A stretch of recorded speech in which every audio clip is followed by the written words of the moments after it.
So somewhere in a building you will never see the address of on a floor that doesn't officially exist on the directory. A screen just went black. Not off black. The kind of black that means the system didn't shut down.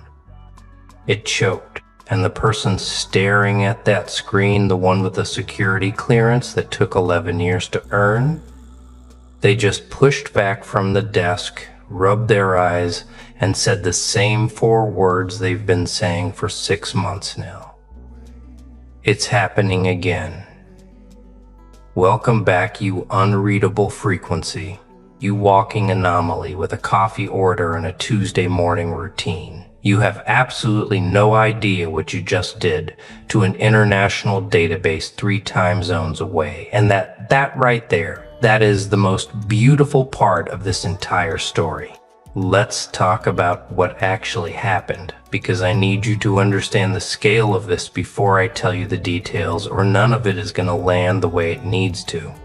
Interpol runs systems, real ones, not the movie version, not the conspiracy forum version. Actual biometric and behavioral pattern recognition systems that cross-reference data from 196 member countries, built by engineers who don't get impressed easily, maintained by analysts who have seen every kind of anomaly a human being can produce. Fraud patterns, threat patterns, movement patterns. They have seen it all. They built these systems to never be surprised again. And then something about you got flagged.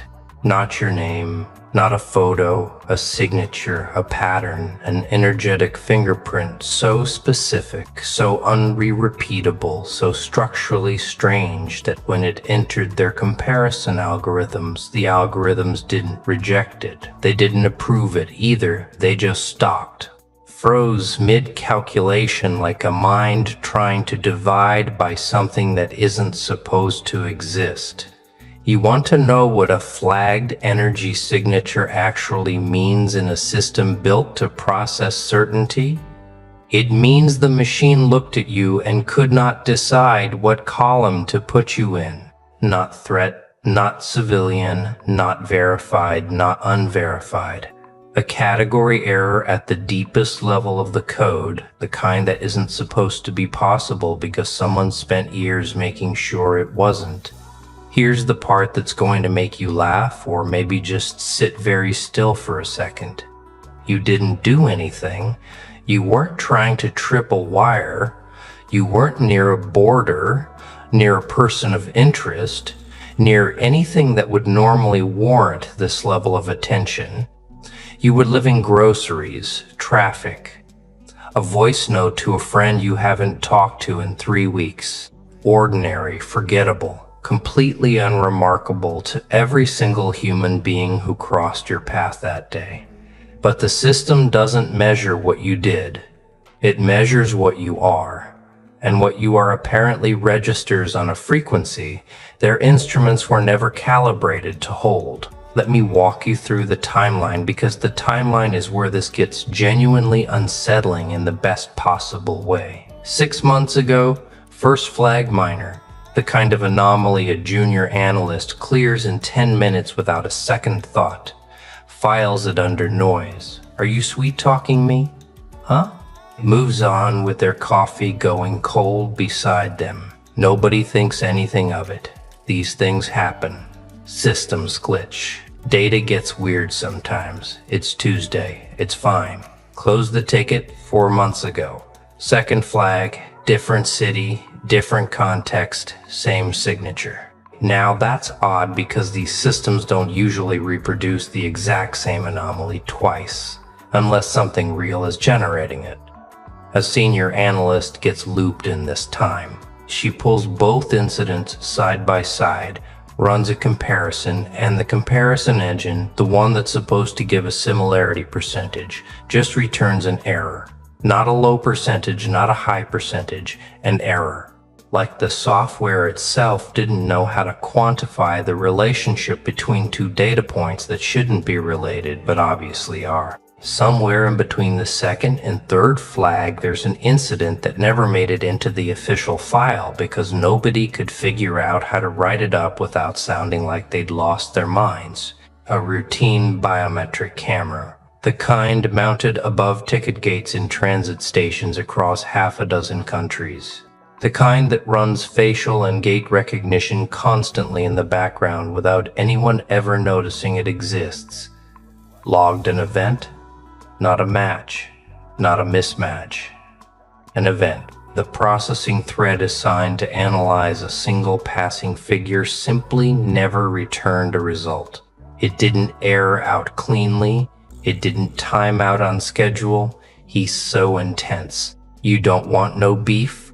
You don't want no beef. It just kept running silently, consuming processing cycles for 6 minutes after the person it was supposedly analyzing had already walked out of frame, boarded a train, and gone home to make dinner with absolutely no idea that a camera 200 feet behind them was still quietly trying and failing and trying again to finish a calculation it would never complete. An engineer found it 3 days later doing routine maintenance, saw 6 minutes of processing time attached to what should have been a 200 millisecond task, assumed it was a hardware fault, and almost deleted the log before something made her pause and actually pull the footage instead. 10 seconds of an ordinary person walking through an ordinary station doing absolutely nothing unusual, and a system quietly having what can only be described as the computational equivalent of a breakdown in the background the entire time, 2 months ago. Third flag, and this is where it stops being a curiosity and starts being a case file, because now there's a pattern which in intelligence work is its own category of terrifying. You're not just an anomaly anymore. You're a recurring anomalies get names. Yours apparently got a designation that translates roughly to unclassified persistent signature, which is exactly as unsettling as it sounds when you say it slowly. And 3 weeks ago, the night everything changed, the night the servers in that facility, the redundant ones, the backup ones, the ones with triple failover protocols, specifically designed to never go down simultaneously, all three went down at the exact same moment while processing your data. Not a coincidence, they'll tell you. Systems like that don't fail together by accident. Something in the data itself, something about the shape of your signature created a computational demand. Their architecture wasn't built to survive. Senior analyst, the one with 11 years and a security badge that opens doors most people don't know exist. She stood in that server room at 2 in the morning watching engineers restart systems that had never failed before. And she said something that got repeated so many times it basically became folklore in that building. She said, "We didn't build anything that could stop this. We built things that could recognize threats. We never built anything to recognize whatever this is. Now, here's where I need you to slow down and actually sit with this, because the next part is the part that changes everything. You are not dangerous."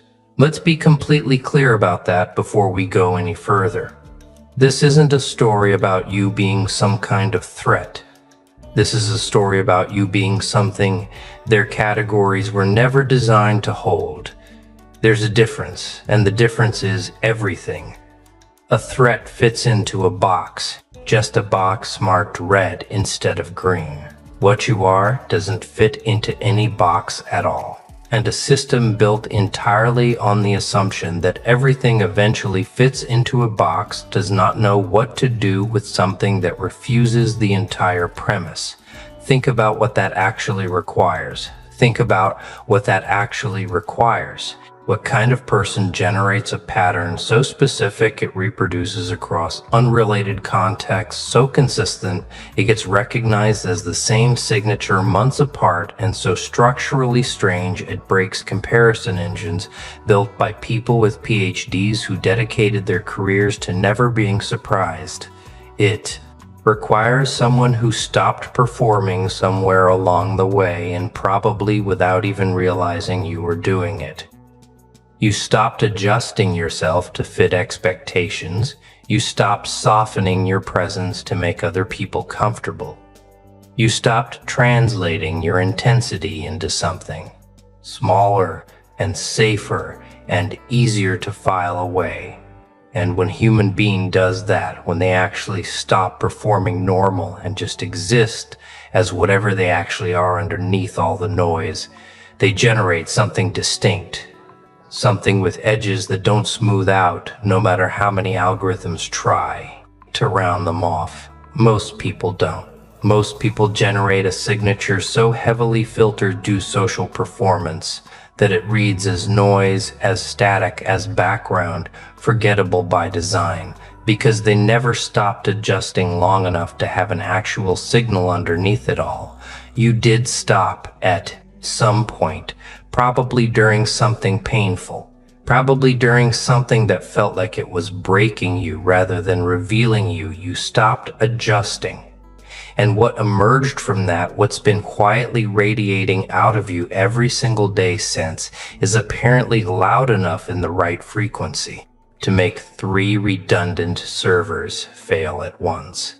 Let's go back to that building, because things have escalated since that night. I am not someone who is love, and you deserve to know exactly how much. There's a task force now, small, 4 people. Officially, they're studying pattern anomalies in cross-bear biometric systems, which is the kind of bureaucratic language that means nobody upstairs wants to write down what's actually happening in plain words yet. Unofficially, in the hallway conversations, in the messages that get deleted after they're read, they call it something else, the signal. That shouldn't exist. They've started building a profile. And it is the strangest profile any of them have ever compiled, because it's built entirely backward. Normally, profiles start with a person and work outward to a pattern. This one started with a pattern and is working backward, trying to find the person, except every time they narrow the geography, every time they think they're closing in, the signature reproduces somewhere else entirely, weeks apart. No travel record connecting the locations, no logical explanation for how the same signal could originate in 2 places that far apart in that short a window. One theory, and I want you to hear this one specifically because it's the one that made the room go quiet when it was first proposed. One analyst suggested the signature isn't tied to a location at all. It's tied to a state, an internal state. Something about who you are when you're not performing, when you're not adjusting, when you're just fully present in whatever room you happen to be standing in. And if that's true, if the theory holds, then the signature doesn't travel with your body. It travels with your authenticity, which means every single time you stop pretending anywhere for any reason, you generate the exact same disruption regardless of geography. Because the disruption was never about where you are. It was always about who you're being. Sit with that for a second. Because if that theory is correct, and increasingly they think it is, then you have been quietly breaking a global surveillance apparatus's ability to categorize you. Every single time you were simply, fully, unapologetically yourself, not when you were trying, not when you were performing power or projecting confidence or manufacturing some curated version of strength for an audience. Just when you were real, undiluted, unfiltered, they've started running your signature against historical data now. Trying to find precedents, trying to find even one other case in decades of archives that resembles what they're looking at. And they found fragments, not full matches, nothing that clean, but fragments. I have an idea, state of mind. A handful of unexplained system anomalies scattered across different decades, different countries, different agencies, all sharing a structural similarity to what you're generating now. all eventually filed away as unresolved because nobody could figure out what caused them. And eventually the case got deprioritized in favor of things that were on paper more urgent, which means this has happened before, rarely, almost never, but before, which means you are not a glitch. You are a category, a vanishingly small category. So small, it never warranted its own classification until now. But a category nonetheless. People who stopped performing so completely that whatever emerged from that honesty broke the machinery built to measure everyone else. Here's what I need you to really absorb. Before we go further, this isn't really about Interpol. Interpol is just the most sophisticated mirror currently pointed at you. Every system built by human beings to categorize other human beings runs on the same underlying assumption that people are predictable enough to sort. Your employer's performance review software runs on that assumption. Dating apps run on that assumption. Every algorithm quietly deciding what content to show you, what opportunities to surface for you, what boxes to check on a form, all of it assumes you're sortable. And what's happening in that facility with the failed servers is simply the most technologically advanced version of something that's probably been happening to you your entire life in smaller, quieter ways. People trying to figure you out and hitting a wall they can't quite name. Think about every relationship where someone said you were hard to read. Think about every job where someone couldn't quite decide if you were a leader or a lone operator, ambitious or content, warm or guarded, because you were somehow simultaneously all of those things depending on what the moment actually required, rather than what a personality test said you should be. Think about every person who spent months trying to categorize you and eventually gave up. Not because you were difficult, but because you genuinely didn't fit inside the box they were trying to build around you. Would you live for me? Sad. Sad. I had pretty. That confusion, the one that's been following you your entire life in living rooms and offices and group chats, just got confirmed at the highest technical level that exists. A machine built by the best minds available with no emotional stake in the outcome, with no personal bias, with nothing to gain from being wrong, looked at you and returned an N, error, instead of a category. That's not an insult. That's the most objective validation you are ever going to receive, that you are exactly as singular as it has always felt like you were, even when everyone around you was telling you to simplify, to be easier to understand, to stop being so much. Let's talk about what happens next, because there is a next and it's already in motion. The task force is requesting an expansion, more resources, more analysts, more processing power dedicated specifically to understanding a signature that by every operational metric they use poses no actual threat to anyone. That's an unusual ask in an environment built entirely around threat prioritization. You don't get resources for things that aren't dangerous unless the thing you're looking at is so scientifically strange that understanding it becomes valuable independent of any security application, which means somewhere in an approval process right now. Someone with a lot of authority is looking at a request to study a completely harmless anomaly and deciding whether curiosity alone justifies the budget. Meanwhile, the senior analyst, the one who's been on this since the second flag, she started keeping a private log outside the official case file. Not because she's supposed to, because she can't stop thinking about it. She wrote something in that log after the server failure that one of her colleagues saw and told exactly one other person who told exactly one other person and told exactly one other person. That's how it reached the version of this story you're hearing right now. She wrote, We spent our entire careers building systems to catch people pretending to be something they're not. I think we just found someone who stopped pretending completely. And our systems don't know what an unperformed human being even looks like anymore. Read that again, sit with it, because that sentence is not really about surveillance technology. That sentence is a diagnosis of an entire species. We built everything, every system, every metric, every algorithm around the assumption that human beings are mostly performance, with a small kernel of authenticity buried somewhere underneath. Nobody built anything to process a person who inverted that ratio. Nobody built anything for someone who is mostly authentic with only the smallest, thinnest performance layer remaining, worn only when absolutely necessary, and shed the second it isn't. You are the inversion, and nothing built by people optimizing for the average case was ever going to know what to do with you.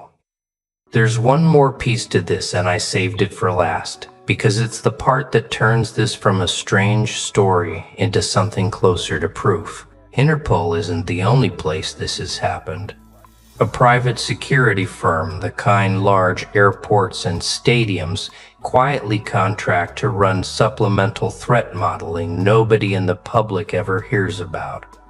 Okay, honey. Ran an entirely separate, entirely unconnected analysis 8 months ago and flagged what their internal notes called an unresolvable behavioral outlier. Different company, different software, different company, even no data sharing agreement between them and the agency running your file. No reason on paper for these two systems to ever compare notes. And when someone almost by accident months later cross-referenced the two datasets during an unrelated audit, the outlier from the private firm and the persistent signature from the government file lined up close enough that it stopped being dismissible as coincidence. Two systems, two industries, two continents, no connection to each other whatsoever, both independently arriving at the same conclusion about the same kind of anomaly using completely different methods, completely different assumptions. That's not a glitch repeating itself.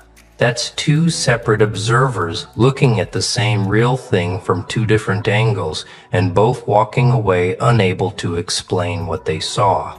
Which means, whatever this is, it isn't a bug in one piece of software. It's a property of you. Observable, consistent, reproducible, and apparently strong enough to register on architecture that was never designed to talk to each other in the first place. Here's the last thing. And then I'll let you go back to whatever completely ordinary thing you were doing before this video found you, because that's the whole joke, isn't it? You'll finish this video and go make dinner or answer a text or fold laundry, and somewhere on the other side of the planet, a group of extremely well-trained professionals will still be sitting in a room trying to explain why their systems keep choking on data that to every single person who's ever actually met you just looks like a person having a completely normal day. They are never going to catch up to you, not because you're hiding. You've never hidden a day in your life. Not really. That was always the whole point. They're never going to catch up because you're not moving through their categories at all. You're moving through your own life at your own frequency, doing whatever the day actually requires of you. And every single time you do that without flinching, without adjusting, without smallening yourself for an audience that was never going to fully understand you anyway, you generate the exact same disruption you generated the first time and the second time and the third time, all the way up to the night the servers failed. Let them build their task force. Let them expand their budget. Let them write their reports in language careful enough to avoid admitting what they actually believe, which is that they found something they don't have a category for and are quietly terrified of what it means that it exists at all. You don't need their category. You are never asking for one. You were just finally after everything being exactly who you are, without checking first whether it was convenient for anyone else to process. Keep being unprocessable.